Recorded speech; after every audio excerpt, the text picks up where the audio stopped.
This episode of News Dump is brought to you by Upstart and by Magic Spoon. Folks, they got her. The woman who caused a massive pileup during the Tour de France by holding up a large cardboard sign while standing directly in the way of cyclists has been arrested less than a week after fleeing the scene and becoming a fugitive. I want you to look in every doghouse, henhouse, whorehouse, and backhouse. We are not letting this woman go. She should be easy to find. She's literally wearing Waldo's outfit. Yeah.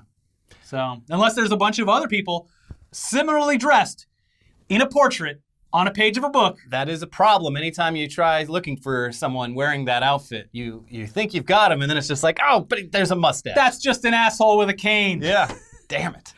From NBC Sports, the woman, not publicly identified, was arrested by gendarmes in the Finistère region who tracked her down based on solid accounts from people questioned this week. France Bleu Finistère said, citing a source close to the probe. Investigators had spoken to dozens of people since the incident on Saturday, the local radio station said. It was also pointed out that despite the indications that she may have been German, big mistake, she was, in fact, French. It's your own damn people. Wow.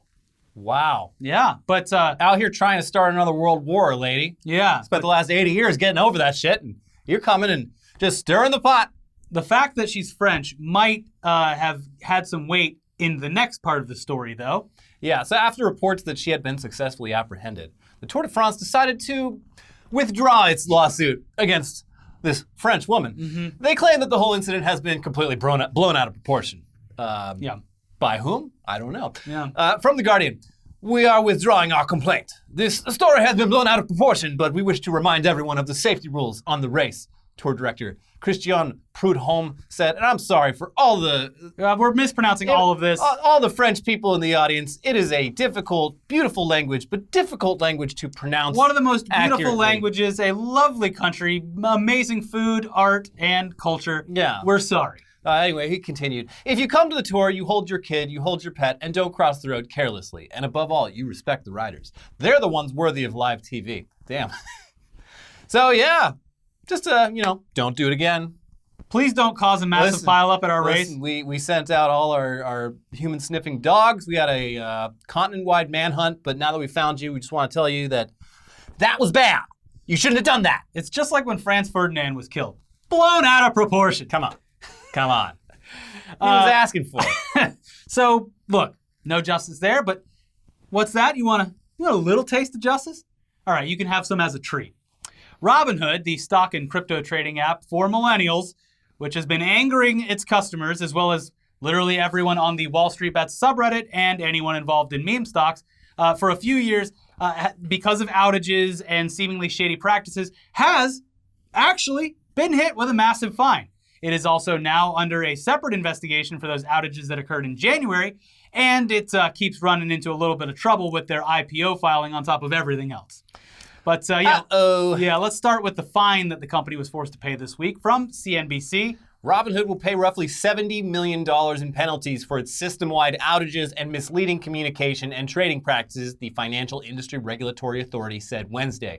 The settlement regards the technical failures Robinhood experienced in March of 2020, Robinhood's lack of due diligence before approving customers to place options trades, and purveying misleading information to customers about aspects like trading on margin. Yeah, These are all valid things. It should go without saying that someone killed themselves because of the margin trading on Robinhood. The commission. They didn't think that they had the ability to do what they did. And then it was like, screen pops up, I owe nearly $1 million. And then they proceeded to take their own life. And it turns out that probably wasn't the case. Yeah, Robinhood basically gave a bunch of babies like machine guns. And they were like, what's the worst that could happen? Chances are they might shoot a bad guy. Yeah. It continues. The stock market was diving that month, and especially wild trading amid the outbreak of the COVID-19 pandemic. FINRA, a self-regulatory organization that oversees brokerage firms and their registered representatives, said it fined Robinhood $57 million and ordered the stock trading app to pay nearly $13 million in restitution to thousands of clients. Quote, the fine imposed in this matter, the highest ever levied by FINRA, reflects the scope and seriousness of Robinhood's violations, including FINRA's finding that Robinhood communicated false and misleading information to millions of its customers, said said Jessica Hopper, Executive Vice President and head of FINRA's Department of Enforcement. But it looks like that $70 million fine might be just the beginning of Robinhood's problems, because the company announced that it will be going public. And in order to go public, you got to break open the books. You got to file the proper documents. And that gives anyone that's interested in investing in your company an inside look at the financials or potential drawbacks. And this has been a long time coming. Robinhood's been hinting at going public for a long time. Yeah. Since the beginning. Yeah. One of the biggest headlines that came out of these documents was the revelation that federal agents had seized the CEO of Robinhood's phone due to an investigation regarding GameStop stock and why trading was halted for that stock on their app. Uh-oh. So this is from Vice's reporting. In its filing documents, the company admits that many of its customers are furious about how it handled January's GameStop stock bonanza, and that it is currently subject of at least 49 class action lawsuits related to trading restrictions it placed in the stock in January. The company also said it is under investigation by a series of regulators, state attorneys general, the SEC, and the U.S. Department of Justice in proceedings associated with the trading restrictions. The company said its CEO, Vladimir Tenev, has also had his cell phone seized by federal attorneys. Sounds like It's a all company pretty I want to bad. invest in. Sounds pretty bad. There's a lot going on. I here. still use Robinhood. I'm pretty entrenched in it. I switched it almost entirely as far as stocks go. This is old man talk now. You're on Fidelity. Fidelity. I've bought some Doge on Robinhood because it's easy. But when all of this shit happened in January and February, I took anything that I had left over in Robinhood, which wasn't much at all, and had it converted over to Fidelity. Yeah, I have a Roth IRA with Fidelity. It's a lovely service if you actually want to trade like a big boy. You click on something and they're like, here's mountains of research about like the ticker. I'm like, nah, I just want to trade. I will say, in the months since the Robinhood thing, they have done exceptional work on their UI for their mobile It's app. still too much information. Which Sure. is too much information for me, an idiot. If you know like about like fucking deltas and shit like that, it's a great service. The great thing is that it prohibits anyone who is like, if you don't know what you're doing, the app is really like, hey, you might not know what you're doing, so be careful. And it's at least a barrier, whereas Robinhood for years operated under, we are a casino. Have fun. Yeah, it's they gamified it. You get a little jingle every time you do a trade. You do this when you trade. Oh, it's a lot of fun. I get the biggest problem is like moving your stock assets from one platform to another. It takes a while. It's a big hassle. It basically freezes everything for 5 days. So it's like if there's a fucking stock market crash that happens within those 5 days, like you just get whatever comes out the other end. Yeah, the other problem with mine when I got rid of everything on Robinhood was it was like, for whatever reason, I had like 75 cents left in then they're like, you can't close it until it's at zero. And I'm like, how do I do it? So then I just ended up buying a bunch of fucking Doge like an idiot. Yeah. And I just sit there and watch it go up and down. It keeps me entertained. I'm not going to do anything with it. It's cookie clicker, but with real money. Yeah. And not that much, honestly, from my end. It's just fun to look at. But anyway, that article continues. It continues. In January, Robinhood restricted the purchase of GameStop, AMC, and other meme stocks because the app literally did not have enough money to comply with regulations that require a certain amount of liquidity from companies that allow for stock trading. This restriction correlated with a days-long dive in the stock prices of GameStop, which skyrocketed in January and February and led to widespread calls from lawmakers, traders, and Redditors on the Wall Street Bets subreddit to investigate Robinhood.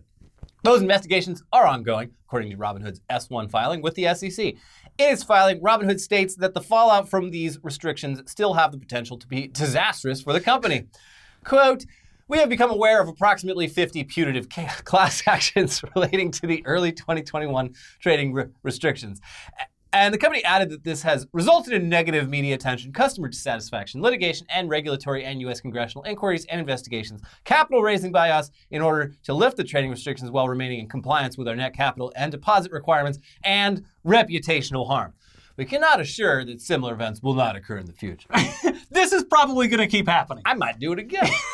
So, fuck it, I'll do it again. Yeah, that last line is that run-on sentence of yikes. Yeah, and then, by the way, this is probably going to keep happening, and we might fuck up again in the future just as bad or worse. We got a lot of problems and probably going to have a lot more. So, hey, these are growing pains. Can we get a ticker on the New York Stock Exchange, please? Please. Or at least the NASDAQ. Come on, the NASDAQ's the cool one. Come on. Yeah. So, obviously, this doesn't really instill a lot of confidence for potential investors in Robinhood. But the market just doesn't really make sense at all overall. It's nonsense. It's astrology for men. And so despite all the bad press, the investigations, the fines, Robinhood is an absolute moneymaker because it's the easiest to use. Yes. And there's the lowest barrier to entry. And like you said, it gamified it. They are going to make money. Yeah. That is inevitable. And it's not like, this isn't like WeWork where when they filed with the SEC, like there was massive like financial red flags. Well, there's like, you're not even a company. You don't have any money. Yeah, and it's like you have no path to profitability. You're just insanely in debt. Like with Robinhood, it's like they got a lot of problems, but this could all, like, basically they need a board of directors that's just going to kick out like Vlad Tepes and the rest of those people and hire like some people that I could be wrong, but I think they're like, their revenue makes the fine look minuscule. Yeah, I'm sure. So there you go. But while we're on the topic of justice that's not quite as satisfying as we'd like it to be, let's dive into the charges and indictments relating to the Trump organization that dropped this week. And to immediately answer your question, Donald Trump, the person, has not been indicted or charged with anything. I'd like to see Trump wiggle his way out of this one. We don't have too much hope that he'll ever be charged with anything, because that's just the way she goes, boys. However, the Trump organization and its chief financial officer, Alan Weisselberg, they were brought up on charges this week by Manhattan District Attorney Cy Vance. So let's just briefly go over what's inside the indictment. And basically, it's alleged that the company was helping their executives dodge taxes by paying for their personal expenses off the books. From the New York Times, the charges against the Trump organization and Mr. Weisselberg, whom Mr. Trump once praised for doing whatever was necessary to protect the bottom line, ushered in a new phase of the district attorney's sweeping inquiry into the business practices of Mr. Trump and his company. The 15-count indictment, which charged the Trump organization with committing a scheme to defraud, criminal tax fraud, and falsifying business records, accused the company of a long-running conspiracy to help executives, including Mr. Weisselberg, evade taxes on perks and bonuses while at the same time decreasing the company's own tax obligations. It also charged Mr. Weisselberg with failing to pay taxes on leased Mercedes-Benzes, bonuses, and a rent-free apartment paid for by the company. The indictment also charged him with grand larceny, accusing him of essentially cheating the IRS out of tax revenue. So, yeah, it's important to point out that this isn't the final blow to the organization. This is apparently just one step. Further investigations will continue. Yeah. It also appears as though investigators are at least hoping that these charges will convince Trump's CFO to flip on the former president and cooperate with them. Again, we're convinced at this point that literally everyone in Trump's orbit will have gone down completely before they ever successfully file charges on him, if ever. He's just gotten away with so much for so long that it would be shocking to hear that he would finally face any consequences. Yeah, there's a lot of people to take down before you get to the big boss. And we're not even talking about his political life here. This is just related to like his business and his brand. Yeah, this has nothing to do with him as president right now. He's been a shady character for like decades. 40 years, and it's always worked out for him. So. Yeah, but the basic scheme is executives get compensated through tax write-off things for the company. The company pays less taxes. It all works out for them. That just so happens to be illegal. Yeah. So that's the problems that they're facing now. But we do have plenty more news coming up for you, including some updates to stories that we've been following. First, though, let's give a shout out to today's sponsors, starting with Upstart. When it comes to paying off debt, it can often feel like an uphill battle. High interest rates resulting in minimum monthly payments keep you in an endless cycle of debt. Upstart can help get you ahead. Upstart is the fast and easy way to pay off your debt with a personal loan all online. Whether it's paying off credit cards, consolidating high-interest debt, or funding personal expenses, over 500,000 people have used Upstart to get a simple, fixed monthly payment. Unlike other lenders, Upstart looks at more than just your credit score, like your income and employment history. This means they can offer smarter rates with trusted partners. With a 5-minute online rate check, you can check your rate upfront for loans between $1,000 to $50,000. You can receive funds as fast as one business day after accepting your loan. Find out how Upstart can lower your monthly payments today when you go to upstart.com/newsdump. That is upstart.com/newsdump. Don't forget to use our URL to let them know that we sent you. Loan amounts will be determined based on your credit, income, and certain other information provided in your loan application. Go to upstart.com/newsdump. Today's episode is also sponsored by Magic Spoon. They're back. Growing up, cereal was one of the best parts of being a kid. But, you got to give it up It's full of sugar. It's full of junk. You shouldn't be eating it. Luckily, in steps Magic Spoon with a great tasting cereal that's got 0 grams of sugar, 14 grams of protein, and only 4 net grams of carbs in each serving. Also, it's only 140 calories. Try Magic Spoon's best-selling flavors in a 4-flavor variety pack featuring cocoa, fruity, frosted, and peanut butter. Elliot loves that blueberry. He brings it into work every single day. I do. Yeah. I keep it in my car. Yeah, it's his everyday carry. Keep it in the passenger seat with a seatbelt around it. Safety first. Yeah. And then if you get pulled over, you're like, officer, would you like to try some cereal that's actually good for you and tastes great too? Yeah. And that's how I've never gotten a speeding ticket. Anyway, we can't guarantee those claims. Yeah. Your results may vary. Yeah. It tastes exactly like regular cereal from your childhood, but it's super nutritious. It's honestly too good to be true. And by the way, it's also keto-friendly, gluten-free, grain-free, soy-free, low-carb, and GMO-free. Click the link below to grab a variety pack and try it today. And be sure to use the promo code NEWSDUMP at checkout to get $5 off any order. Or go to magicspoon.com/newsdump. Magic Spoon is so confident in their product, it's backed with a 100% happiness guarantee. So if you don't like it for any reason, they'll refund your money, no questions asked. Click the link below, use the code NEWSDUMP for $5 off, or go to magicspoon.com/newsdump to save $5 today. There you go. One more bite. All right, now back into the news with a story that everyone can have fun arguing over in the comments. Who has the worst traffic in the entire country? It's Houston, right? You're close. No. Traffic has, of course, been an ever-growing problem here in the States. That infrastructure bill, we talked about it in the last episode, could probably do a lot of help here. Mm-hmm. You know what the most frustrating thing is? When they use tax dollars to build roads and then put tolls on them. Very upsetting. Mm-hmm.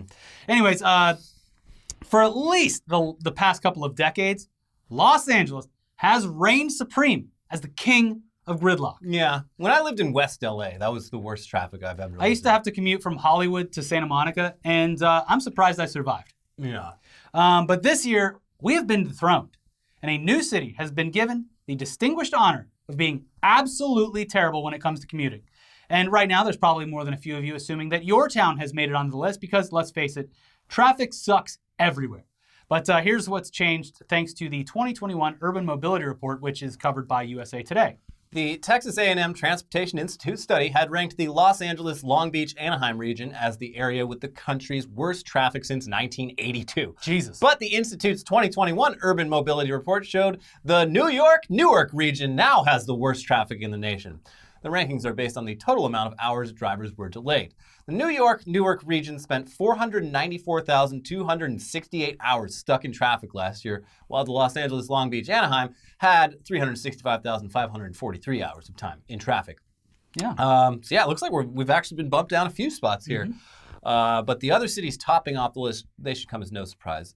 Let's see some hometown pride for your traffic problems down in the comments section. Here are your winners. So New York, Newark also placed first for average amount of hours a driver spent in traffic last year with 56 hours. That's per driver. The top 5 areas and hours were the previously mentioned New York with 56 hours. Then Boston, Massachusetts, they came in second place with 50 hours. We've driven in Boston. It's hell. Yes, the roads were built for carriages. Yeah, it's too old. Yes. Houston, Texas, there you go, was in third place. Houston, Texas, a fucking a nightmare of American urbanism. Yeah. Just the worst designed city in the world, possibly. They are in third with 49 hours. The LA area held tight at number 4 with 46 hours. And San Francisco, Oakland tied us and rounded out the top 5 with 46 hours. So I have a problem with this list. Yeah. Like, I mean, I've only ever ridden in like cabs and Ubers in New York City. And yes, it's fucking awful. But people in that area have no real reason to drive a car unless you have very specific needs.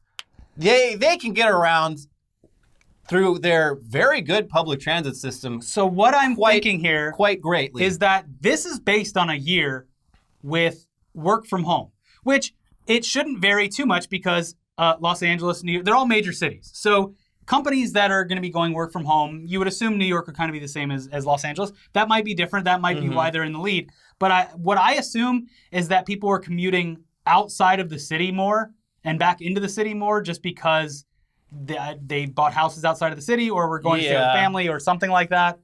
I don't know. It is strange. Also, maybe people are taking public transit less because of health reasons. Oh, yeah, that actually does make sense. So they'd rather have some extra time in their car, but they're alone in their car. Yeah. But the hours spent in a car, honestly, it actually seems pretty low. Yeah. But we are assuming that those are specifically additional hours on top of what your normal commute would be. So like, if your commute is an hour without traffic, just straight there, anything on top of that hour would be counted towards that number. Okay, yeah, because then that sucks. 50 hours a year in the car, That's not bad. Are you at all. kidding?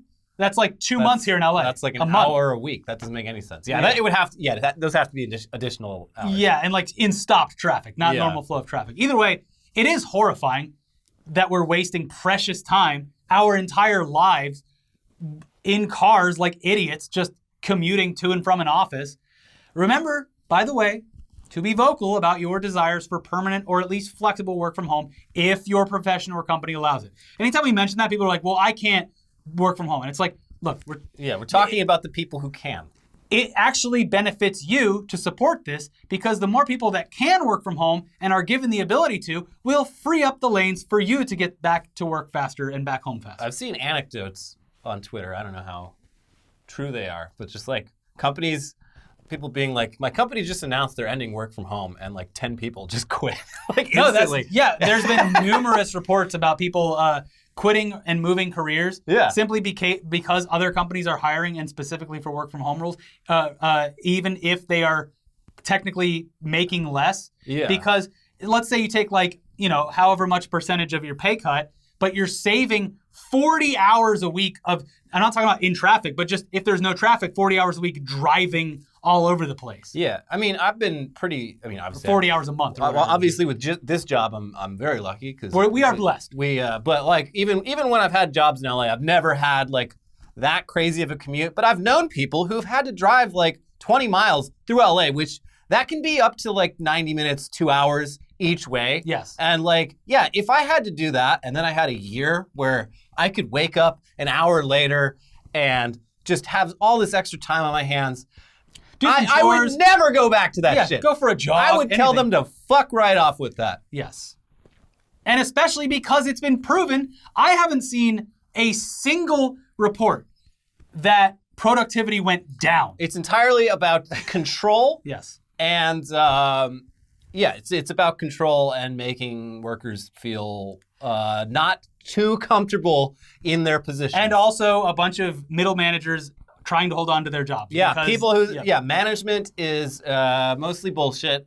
I mean, it's management is about telling people what to do. And delegation. And it turns out people in general are pretty good at just knowing how to do their own jobs. Yeah. Also, companies save a lot of money on real estate, but that's also a problem because a lot of companies have bought in for a decade at a time in office space. So they're like, we have to use it. Come back to work. Yeah. Anyways. Yeah. Anyway, now for an update on last week's story about Britney Spears and her conservatorship. Quick recap. Britney Spears' entire life and wealth is in complete control of her father, who she hates. Mm-hmm. And she's been trying to get that overturned because it was put in place over a decade ago. And she has shown that she almost certainly does not fall under the guidelines that allow for a conservatorship. Yes. News broke this week that the judge denied a motion to remove her father from the conservatorship. But apparently this doesn't really mean anything because there was no trial to make this judgment. It was simply an informal proceeding. And a judge typically won't overturn something like this without a trial or investigation. Mm-hmm. So it's looking like her legal team will keep moving forward, and the next hearing on the case will take place July 14th. But in some late-breaking news that popped up just before we started filming, it looks like a trust that was requested to take over partial control of the conservatorship has completely backed out just a day after they were given the go-ahead. They're like, we don't want to be any part of this. Uh-huh. Yeah. And in an even stranger turn of events, it looks like Matt Gaetz and Marjorie Taylor Greene, the dynamic duo, have decided that this case needs to make its way to Congress for some reason. Here's Politico. Representative Matt Gaetz of Florida and a handful of other Republicans have invited pop star Britney Spears to testify before Congress about her conservatorship. You have been mistreated by America's legal system. We want to help, Gaetz wrote in a letter to Spears dated Wednesday. The United States Congress should hear your story and be inspired to bipartisan action. What happened to you should never happen to any other American. Gates said he and fellow Republican representatives Marjorie Taylor Greene, Burgess Owens, and Andy Biggs have been following her conservatorship battle with deep concern and stand with the pop star. I mean, listen, you're not wrong. No. Maybe you might have more pressing matters right now to think about and legislate that maybe have a little bit more urgency and importance than seizing this viral moment in an attempt to garner some goodwill from people who would otherwise hate you for very justifiable reasons. Yeah. Also, this is more of Matt Gaetz on the tour of trying to overturn justice things. Like, this is an affront to justice. He's been doing this like multiple times since he was accused of what he was accused of. Yeah. And it's just like, he keeps pulling these, see, everyone is being treated unfairly in the courts, especially me, but also other people. You really can't trust anything a judge says these days. Right, everyone? Yeah. It's almost like anyone that's convicted of a crime. You've got to really question whether they're really guilty of the thing that they say they are. Despite the evidence and anything else. Mm-hmm. There you go. But anyways, we should be hearing about him. It's July, so this month sometime. Yeah, and there's been like small developments in that story since we last talked about it, and it's just, I don't know. Incremental. We'll get to it at some point. But yeah, let's end today's episode on a lighter note, though. One that has something to do with a night out at the movies. It is News Dump, after all. Apparently, people over in Texas do things a little different. This was wild. This sounded like a joke. And we're not judging because, to me, this actually sounds delicious. And to me. But I just never thought of doing it. It's always been popcorn and a soda pop for me. Pickles. Yes, pickles. As a snack while sitting in the multiplex watching the hottest new movies. Watching Vin Diesel take down a helicopter and just munch on a gigantic... Do they have it? Is it spears? Is it a whole pickle? It's a whole pickle. Oh, that's great. Yeah. It is literally something to munch on.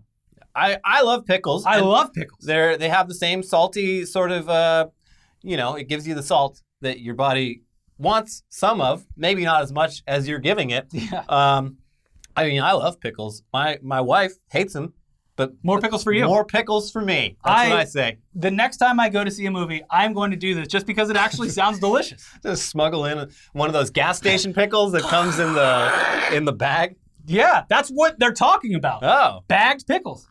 So look, apparently in Texas, it is completely normal for everyone in the theater to just be munching down on these salty, crunchy veggies. Sounds kind of loud. Yeah, well, I mean, popcorn is loud. But imagine like you're seeing Quiet Place. Just, this astonishing discovery, to us at least, comes from an article in Southern Living magazine. But let's first start with a tweet that they highlighted in the coverage from someone who appears to have just discovered Texans' affinity for movie pickles, because it really sums the whole thing up. Y'all, I just got a pickle out of a movie theater. They asked if I wanted the juice drained. Texas is cool. And yeah, the picture is a bagged pickle where they'll drain the juice from the bag for you. So you don't have a bag of juice. Now for me... You want to drink the juice? I drink the juice. I mean, what I would say about the juice is like, give me a shot of whiskey with that. The pickleback. It's a fucking top tier shot and chaser. There's a bar in downtown LA is the only place I've actually actively seen like them advertising the pickleback as something that you should get. It's an Irish bar. So I don't know if that has anything to do with the Irish or not, but... it's like a Texas thing, I think. Look, you can get alcohol in movie theaters now too, so I don't see why... What they should do is pour the whiskey right into the pickle bag. Yeah, so that I'm very into pickle-related everything. We're pickle boys. Mixing them together is not as good. Like you actually... Well, because the shot afterwards, it takes the bite away from the alcohol. It's like doing a lime. Just mixing pickle juice with whiskey, like it's fine. I enjoy it, but I still think it's better to do them one after the other. Yeah. It's like there's some kind of chemical thing that happens that makes it taste better in the aftertaste. Yeah. Like when you do the unfortunately named Irish car bomb, and it tastes like a milkshake, but the two things separately don't. Yeah. Yeah. They got to change the name of that, right? Well, what do they call it in Ireland? Something else. The offensive American. The American assault rifle. Can I get an ugly American? Can I get the American assault rifle? Anyway, let's look into this pickle phenomenon. From the article. While you might be familiar with the usual suspects like boxes of candy, big cups of Coke, and a tub full of buttery popcorn, there's one unconventional concession stand snack that only Texans have been ordering for decades. Pickles!